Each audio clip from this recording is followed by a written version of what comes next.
Si vous êtes une petite ou moyenne entreprise, certainement vous êtes sur le point d'organiser le repas de Noël pour partager un moment avec vos collaborateurs. Ou peut-être vous y réfléchissez. Vous vous questionnez à propos de l'organisation. Vous avez envie de faire plaisir à tout le monde, vous avez envie de faire quelque chose de sympathique et vous avez envie de faire quelque chose de rapide. L'organisation d'un repas de Noël en entreprise ne doit pas être prise à la légère. Savez-vous que c'est une occasion en or pour renforcer le lien au sein même de votre équipe? Laissez-moi vous donner quelques conseils afin de mieux organiser cet événement. Je suis Letty Tamarit et aujourd'hui, je vais vous évoquer les sujets suivants. Pourquoi doit-on réussir le repas de Noël en entreprise? Tout d'abord, le repas de Noël n'est pas seulement une fête religieuse qu'il faut le célébrer avec notre équipe de travail parce que c'est comme ça qu'on le fait chaque année. Pensons qu'avant tout, le repas de Noël est un événement qui se révèle comme une grande opportunité, une excellente opportunité d'établir un contact plus personnalisé avec vos collaborateurs. En effet, il contribue à motiver son équipe afin d'atteindre les objectifs de l'entreprise. L'avez-vous imaginé de cette façon? Le repas de Noël est un événement qui favorise l'intégration, qui permet de renforcer le lien entre les membres de votre équipe de travail.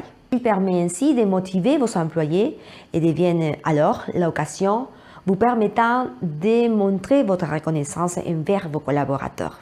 C'est pourquoi ce repas doit être réussi. Il faut donc que ce repas soit organisé soigneusement. Voici alors le deuxième point, organiser soigneusement.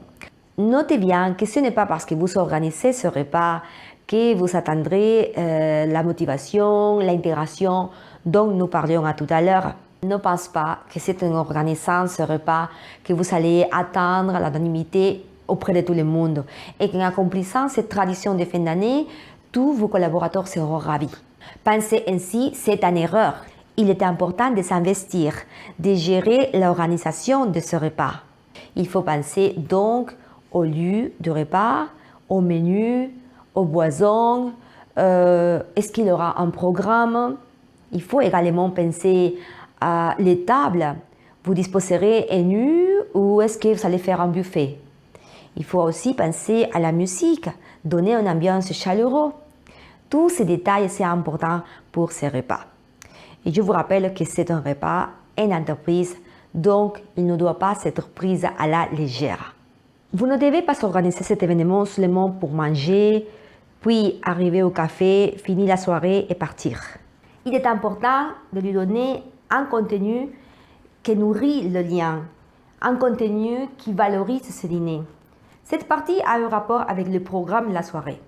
Vous pouvez finir avec un discours, aussi réaliser des jeux de cohésion, offrir des petits cadeaux spéciaux grâce au loto par exemple. Un jeu que je me conseillais à cette occasion, c'est le jeu de l'ami secret que j'évoque dans une autre vidéo. Ce jeu est justement en lien avec la notion d'intégration puisqu'il permet la cohésion entre les membres. Il permet aussi motiver vos employés et parfois même briser certains tabous qui peuvent exister entre vos collaborateurs. Il faut garder à l'esprit que la démotivation et la faible intégration chez vos collaborateurs peuvent engendrer des conséquences néfastes pour la croissance de votre entreprise. Alors, pour résumer, les points à retenir sont donc, le repas de Noël est un véritable événement. Il s'agit donc de l'organiser soigneusement. Et finalement, pensez à donner un contenu à ce dîner. Alors, pour finir, deux petites idées, l'arbre de Noël et l'invitation. Dans ce même esprit, l'arbre de Noël doit, à mon avis, être indispensable. Sûrement, il est déjà installé dans un espace commun de l'entreprise. Cependant, il doit être présent pour y installer les cadeaux. Pour finir, il me paraît intéressant d'envoyer une invitation à vos collaborateurs dans le but de renforcer le coup de cœur pour cet événement. Il n'est pas nécessaire d'appeler à une grosse imprimerie. Les choix sont infinis. Plus rapide et à moindre coût, c'est peut-être l'invitation virtuelle par exemple.